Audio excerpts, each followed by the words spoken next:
Points. Hello and welcome to another episode of the Broad Points Podcast. Happy 21st birthday to the Broad Points Podcast. It's me, your host, the Broad That Points, the Broad with the Points.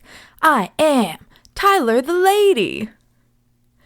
To start off this podcast, I am just so excited to be here, as always, and I feel like I love this fundamental phrase. I had a really great weekend this past weekend with some family, which is why maybe this didn't come out exactly on Monday. Maybe it's come out a little later in the week. But hey, you know what? Sometimes you've just got to live your life so that you can share those lessons, and that is exactly what I do. So, for me, anytime I go anywhere, I like to be positive. I like to think that things are going to go well, right? But I also am a realist. I will say that, I'm always planning for the worst and hoping for the best. So, when we go backpacking, for example, I am an overpacker. All my ultralight backpackers out there, I do kind of envy you. For you to be able to go out into the middle of nowhere and have nothing at all and be stressed about carrying even just a debit card, it's amazing. Me, on the other hand, I have hiked and backpacked with a friend while carrying cast iron skillets, large tents, hammocks, chairs, pretty much anything that would fit in our pack. We would just shove it in there. And I mean, the pack would be insanely heavy, but is there anything better than eating a steak atop a mountain? If you think so, please let me know. Send me a message. Send me an email. You can do that. We'll do it early this episode at Broadpoints or at Tyler the Lady. And that email is broadpointspodcast@gmail.com. I would love to hear, what is your preferred camping food? And, anywhere this mindset of plan for the worst, hope for the best can be applied. Even when you're going just a couple hours away to see family, right? You hope for the best. You hope everyone is just happy to see each other and that we could have a good time. But we also plan for the worst. So maybe there's some family members that you are afraid to talk to because they're pushing some stuff on you, right? Maybe you're not sure of what a family member thinks of you, right? There's a lot of things that when we're worrying about other people, that's out of our control, right? So it really is, what can I do in those situations? And so for me personally, right, because it's always about me here on the Broad Points Podcast, at least in the episodes when I'm all alone. And for me, I really was noticing that I wanted to be able to hear what people were saying. I didn't want to push anything on them. I'm not a pusher of things. I don't feel like I need to push this podcast on people. I don't feel like I need to push my beliefs on people, my spirituality, anything like that, right? The entire time that I've done this podcast, I've made it very clear that everything here is just a suggestion. Everything here is just a shoe for you to try on, to see if it fits, because we're all on different paths. Different things hit differently for different people. And they click at different times too, right? So to really allow people to take what they want in the moment, to take what they need in the moment and continue on their path, there are multiple ways to the same destination.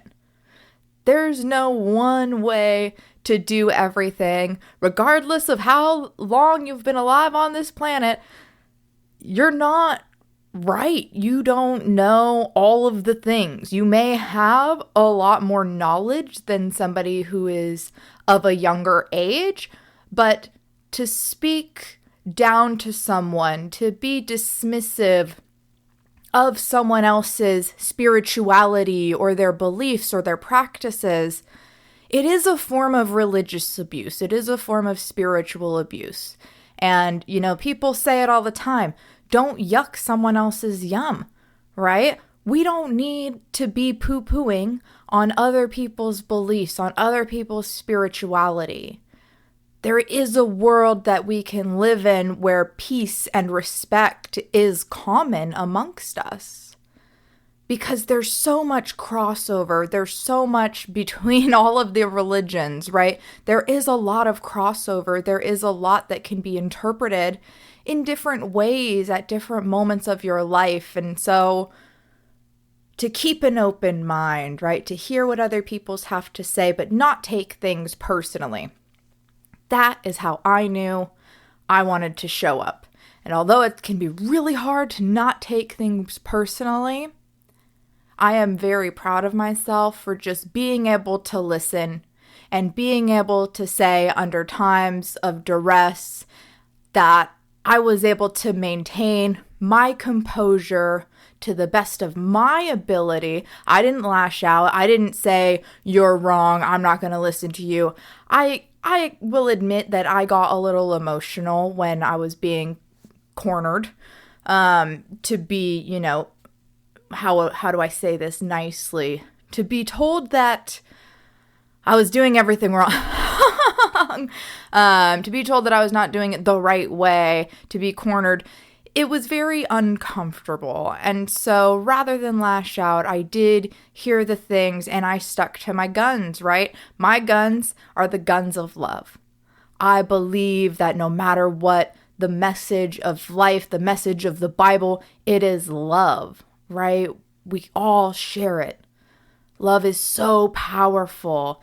And by tapping into that, by reminding ourselves that we all love, it just allows for more connectivity. And I think the reason why I was getting emotional, I cried. When I say I'm getting emotional, I cried. Because I'm a very emotional being. I don't think that it should be embarrassing or you should be ashamed to cry. Maybe at one point in my life I did. I don't know if you guys remember me talking about like a past me beating present me up. Like I would beat myself up a lot if past me saw me crying because I was just trying to be so tough for so long. And now I realize that the emotion, everything, it's all a part of living. It's all a part of being human. And so rather than getting upset or rather than getting angry, I choose to, not fully dissociate from my body, but detach from what is being said to me, knowing that it's not about me. It's about them. It's about their lifestyle, their decisions, their beliefs, and no one can put that on you. And you also can't change anyone. Right? The reason why I feel I was getting so emotional is because I have such deep love for the people in my life. And when I see them encountering patterns that are harmful to themselves or to others or both, I can't help but feel the urge to want to help, to want to help them change, right? And I have to let that go. One, that's what we have to do as a coach. But two, having expectations for other people only leaves room to be let down. And the expectations that we're trying to set for other people, although they may need to be modified a little bit, they're usually applicable to our own life. So this is actually the perfect time for the fundamental phrase of the week, you guys. It is, all experiences are opportunities for growth. All experiences.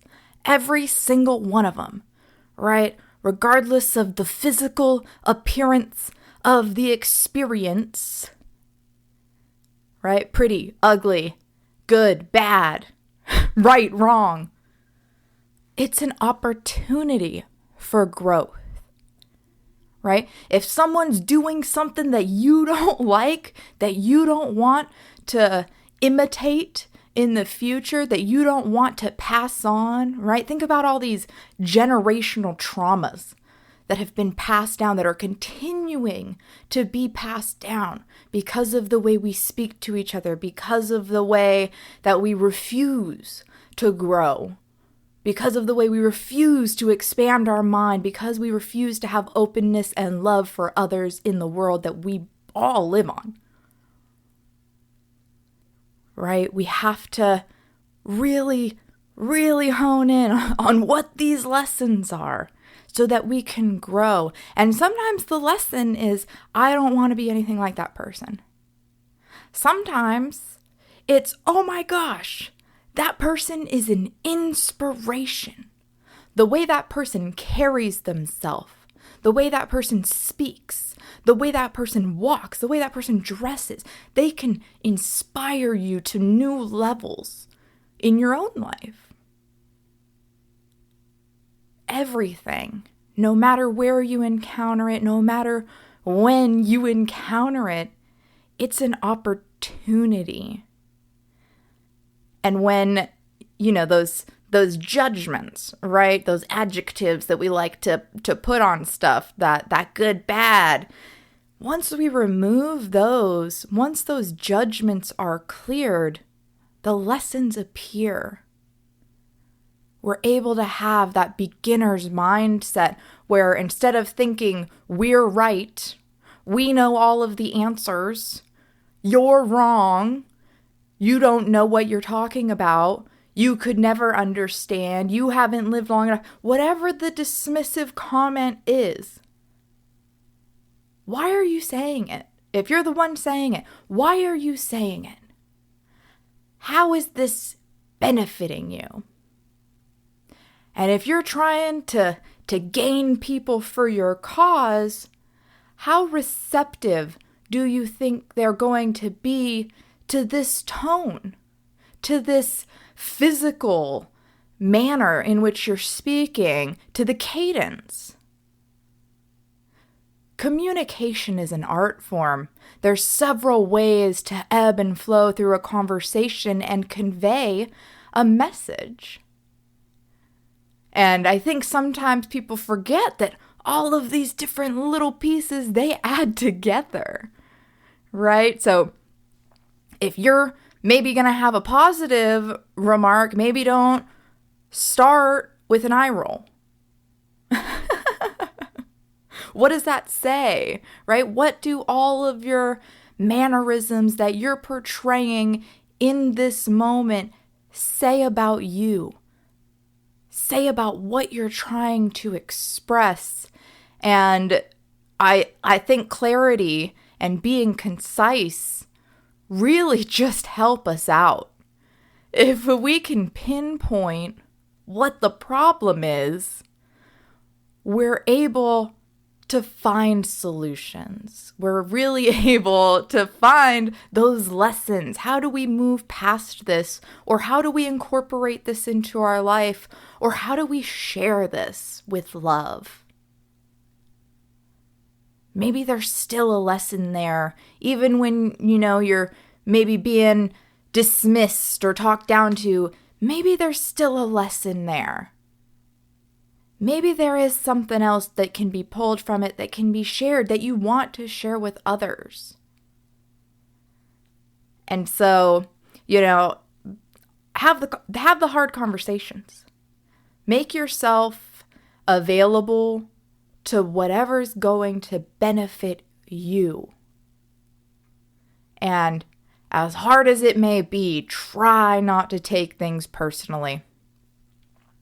And believe me, it's hard. It can be real hard at times, but practice, you guys. Everything is a practice. Every single thing we do is a practice, and this is one of them, right? Show up.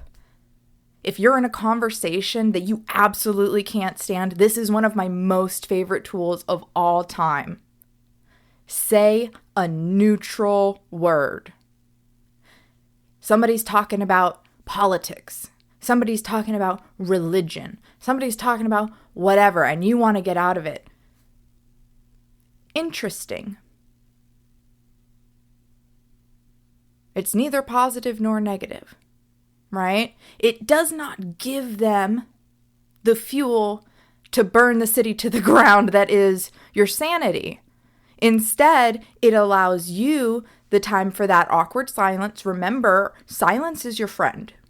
A lot of people get scared of those awkward pauses, but after a moment when you're really trying to kind of kill a conversation, silence is your best friend, and then you can guide the conversation where you want it to go. You don't have to go on any rides that you don't want to. I was just with my family this weekend. We went to Universal and we went to Disneyland. You don't have to go on any rides that you don't want to. Because it's your life. And while I do believe we come across people for a reason, I also do believe that some people are only meant to be in your life for so long or to a certain capacity. Right? There's only so much time in the day, as a lot of people like to remind us, which means, how are you prioritizing your time? What are you doing with your time? How are you filling it? Who are you filling it with? And are they the ones that you want to share your energy with? Right? Really think about what you want, what kind of life that you want to live, and that will allow you that ground level, that place to connect back to. When you're in an uncomfortable conversation that maybe wants to pull you away from your goals, from your calmness, from your coolness, from whatever you're working on right now, you can revert back. How do I want to approach this? As my best self, how do I want to approach this? Do I need to get out of this conversation? How would my best self get out of this conversation? Right? And something else I'll say, Shrek says it. I got a picture with Shrek. My family and we all got a picture with Shrek and Fiona when we were at Universal. And oh my gosh, I do not know how these people walk around in the amusement parks in their costumes. That just, it was pretty hot. It was humid, obviously, for being closer to the coast than I'm used to in the desert. But it was so hot, it was so humid, and Shrek is in this giant outfit, and Fiona is in a green velvet dress, and I just had no idea how they were not melting. So Shrek always says, though, better out than in, I always say. And it's true, guys, like getting stuff out, it's so much better than keeping it in, whether it's a burp or it's something that maybe you need to get off your chest. But what I will say about that, Shrek, is know your audience. Maybe there's some friends of yours that really like to be preached at. Maybe that's how they communicate too, and you guys get all preachery together. Sure, fine, sharing your toxicity. I don't care. It's not my place to judge. But know your audience. If you're speaking to somebody who you can tell is more reserved or uncomfortable, maybe broach the topic by saying, how would you feel about talking about this? Just give them an option, you know? Because it really is abuse when you're pushing your stuff on other people, when you're being dismissive of other people and their beliefs. We're all on our own journey. So, you know, let that be your lesson to know what you don't want to be like, right? Let that be your opportunity for growth, to respond with love, right? To respond with compassion and choose to rise above. Seriously. You take the high road, I'll also take the high road because I'm riding with you, carpool buddy. Let's do this thing. Because once we choose to rise above, all of the bologna sandwich that everybody wants to put out there, anything that wants to try and pull you off your good day, your good year, your good month, your good week, they're not trying to help you respond differently. They're trying to get a reaction out of you. By rising above, by choosing that you want to rise above, by choosing that cool, calm, collected mentality, you're going to allow yourself the time to be able to respond differently. And although it may not happen instantly, although it may not happen overnight, practice, you guys. That gestation period of how long it's going to take, it can just be so much shorter if we just believe that we want to respond differently and focus on how we want to respond. Really visualize yourself in those situations. Even if maybe you're living in the past for a worry session, right? 15 minutes of your day, you're like, I've got to get this worry out. And you think about it, visualize, what would you want to do differently? Maybe you didn't do it great this time. How do you want to do it differently next time? How do you want to show up? So one more time with all of the ways that you can follow me and contact me. Maybe you didn't want to tell me about what your favorite camping food is, but now that we've talked about this fundamental phrase and my time in LA, you want to talk to me about something else. Well, you can follow me at Broad Points or at Tyler the Lady. And if you want to send me that email, by golly, I would love an email from you. broadpointspodcast@gmail.com. And then just one final time with that fundamental phrase for the week. All experiences are opportunities for growth.